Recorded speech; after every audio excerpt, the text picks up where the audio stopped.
Look at it. Magnificent. Okay, I can't lie to you guys. It's wrong. The holes don't line up.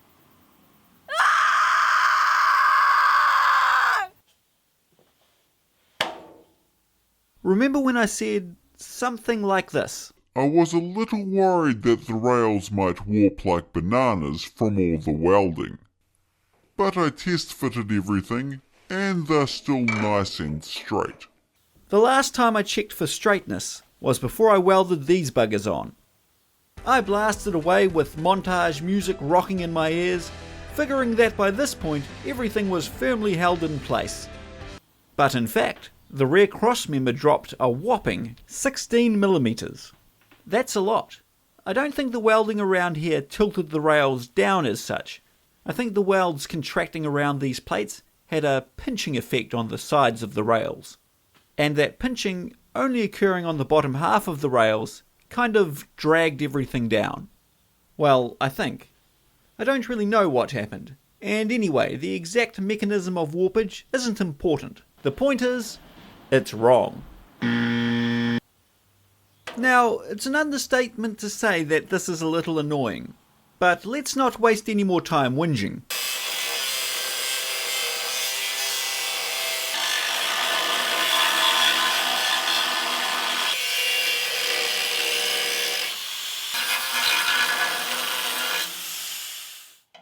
You may recall me saying, I could have replaced each side as one large panel. That's probably the best way to carry out the repair. now is the opportunity to do that. In fact, I'm not completely upset. Going back to the start, with all the geometry problems this chassis had, I think that removing the least amount of metal possible and patching small holes was a reasonable decision.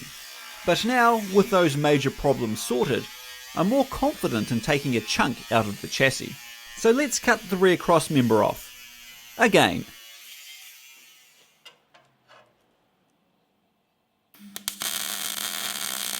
This is the plan. I don't want to drop the crossmember onto the floor. Its position lengthwise and sideways is right. So my plan is to constantly keep it in place. Obviously there will be a point where I have to lift it up, but otherwise I'll be working on one side at a time while the other side holds everything together.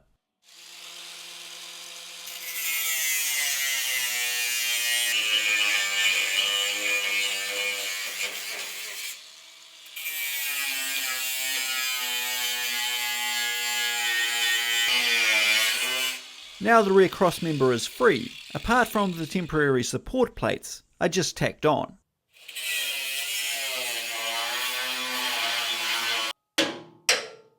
I'm going to reuse these tub support brackets. I just need them out of the way for now.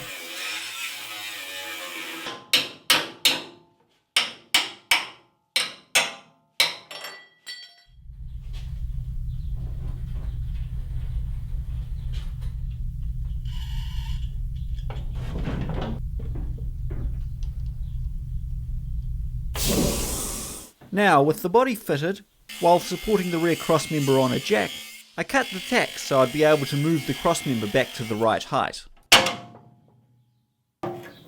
In fact, this part of the process took a couple of hours.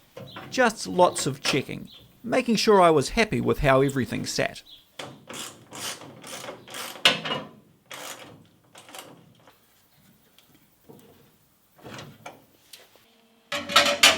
And now I can tack the side plates back on to hold the crossmember in position.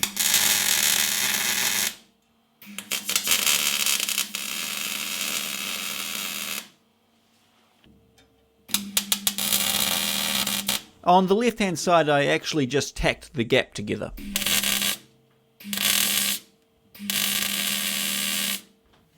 So here's the situation. This time I'm going to replace a good chunk of the frame. This plate will hopefully hold everything together while I cut out the other side of the rail.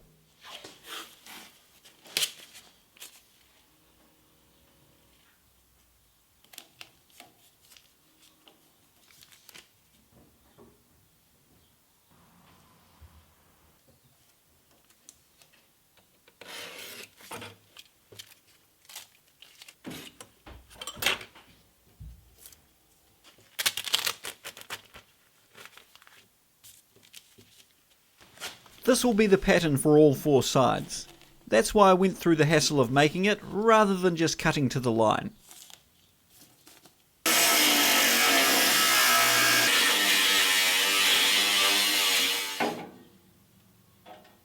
And here we are. It is a lot nicer to be working with a big clean panel.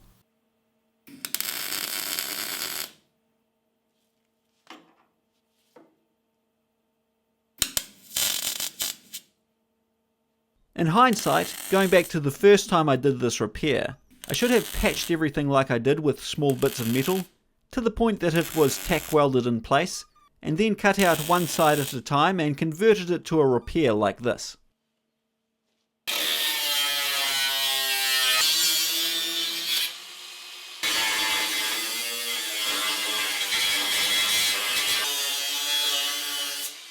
In saying that, I don't think there was anything functionally inferior with the way I did it before, except that I buggered it up by warping everything at the end.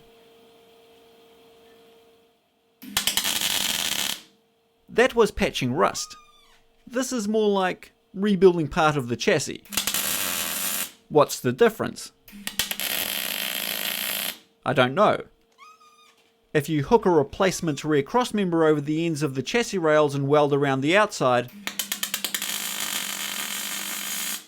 like lots of people do, it's just one weld holding the back of the chassis on.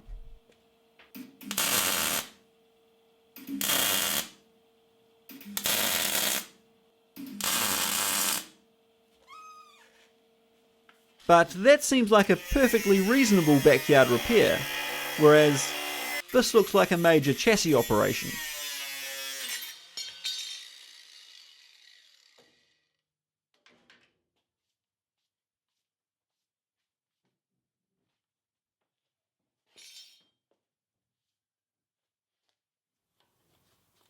In New Zealand at least, there is a published guideline on how to join a chassis together.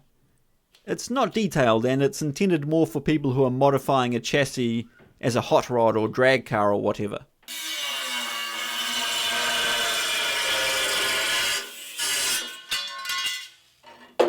But I guess what I'm doing now is basically a chassis extension without an extension, so I may as well follow the book.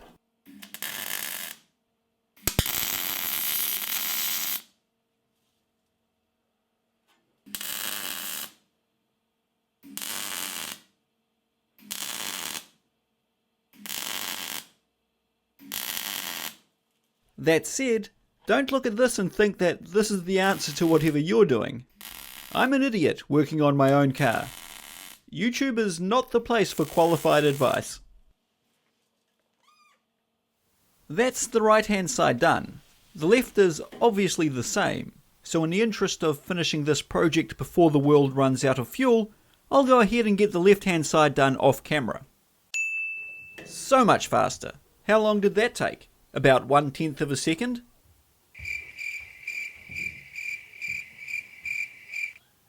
And off camera I refitted the body and will make sure everything is still nice and straight. I think we're okay. When I first put the tub on I thought, oh crap. But after spending about 3 hours messing around with the body, I think it's actually good where it is. And before I flipped the chassis over, I took measurements with a straight edge, so I can check on whether or not things are moving without having to test fit the tub each time. I'll show that later.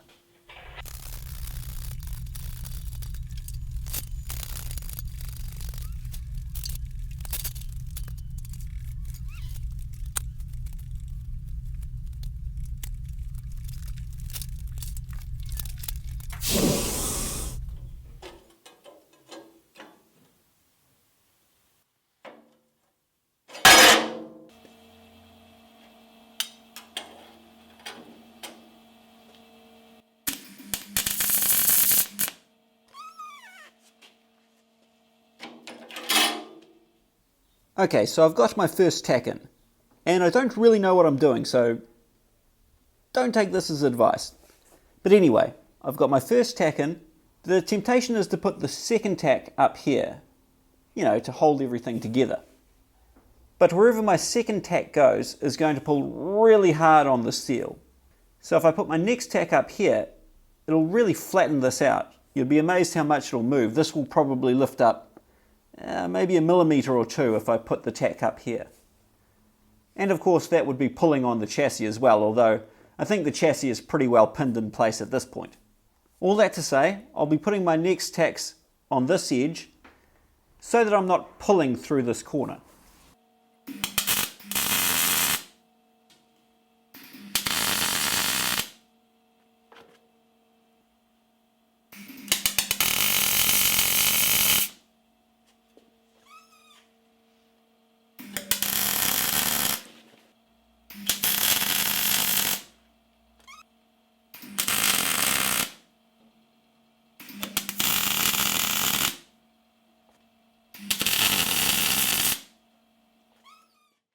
Okay, almost at the fun part. Before I weld this in solid, I'll dress down the tack welds, just to thin them down so I can weld straight over the top without leaving a lump. And I completely forgot to do this on the next lot of welding. But you know, it's the thought that counts.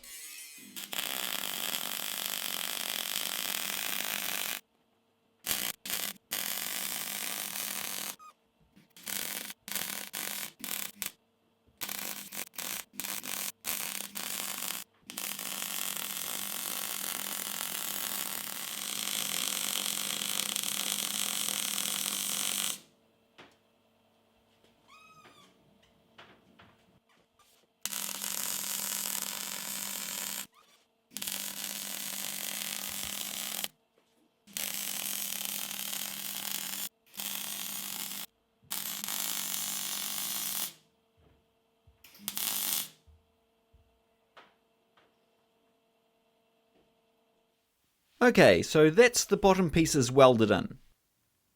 I'm going to cap the top and bottom of the forward join on each rail. Normally this plate would be diamond shaped, but because I'm so close to all this stuff, I'm just going to butt it up to the existing edge.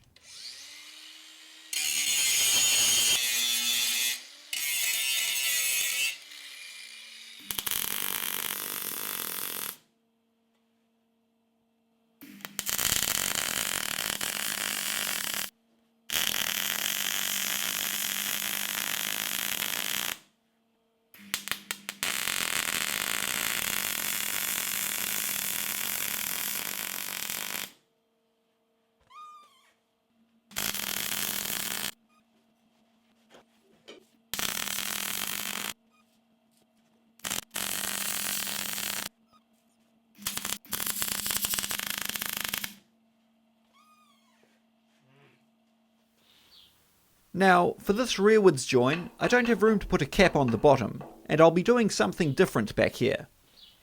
So that's the bottom done. Let's flip the chassis back over and see if we've made a banana. I have the calipers locked at the previous dimension, and as you can see the rear crossmember has dropped maybe about 5mm on the right hand side, and at least that much on the left. Don't panic yet. This was to be expected. That's why I did all of the welding on the bottom first.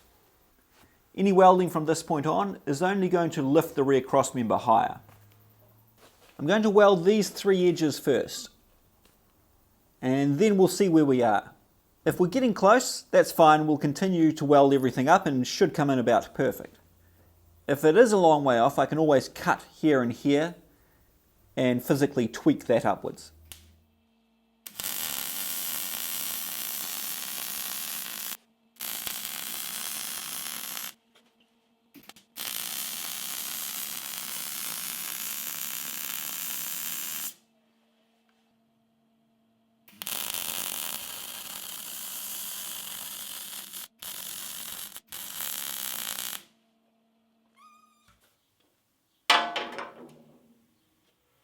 That's a little better. I guess it's come back maybe 1mm or 2 on each side.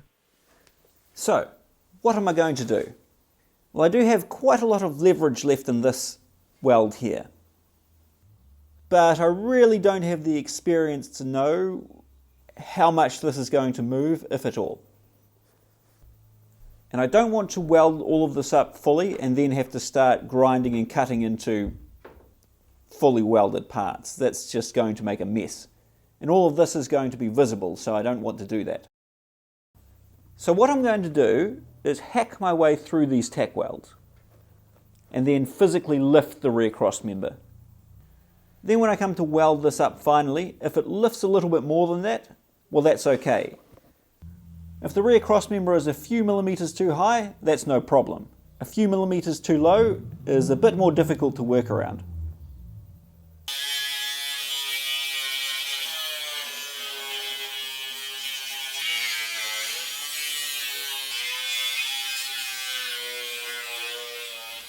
Well, I messed up a little bit. I didn't film what I needed to film.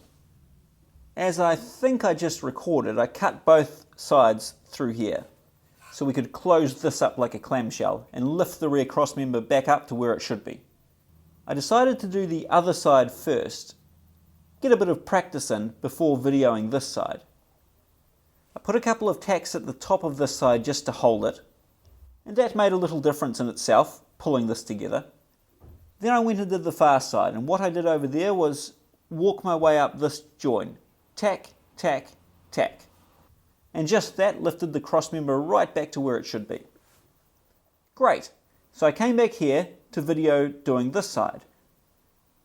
I checked my straight edge, and as it turns out, it's already right where it needs to be. Yeah, I'm probably going to have a problem where this lifts up too high now. But like I said earlier, that's not as much of a problem as it's sitting too low.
Now, as I mentioned earlier, I don't have room to cap the top and bottom of the rear join, so I'm going to put a side plate on one side instead. The slight annoyance is that the plate clashes with the spring bushing structure, so I'll have to notch around that. And I decided that I'm going to weld right up to the bushing structure. I'm going to fill this gap with weld. It might get a little ugly, but I think that's better than trying to keep it separate.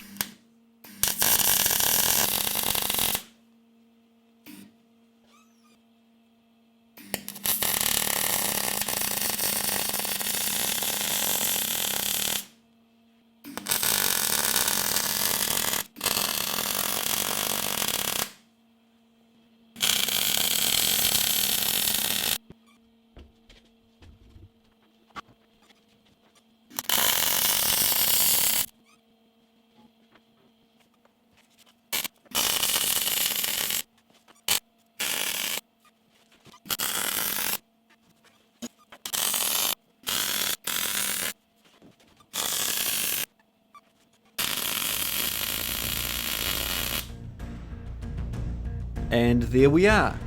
I think that might be the end. Actually, maybe we should check this time.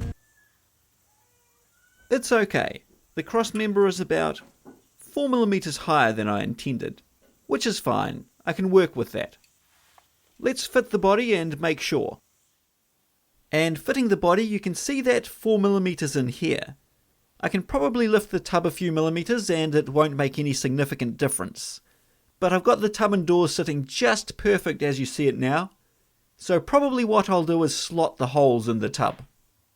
Anyway, that's something to deal with later. The welding and chopping of the chassis is done, so I can move forward and make it look nice. There are actually a couple of minor tasks that I'll do when I take the body back off. These tub support brackets are just tacked in place.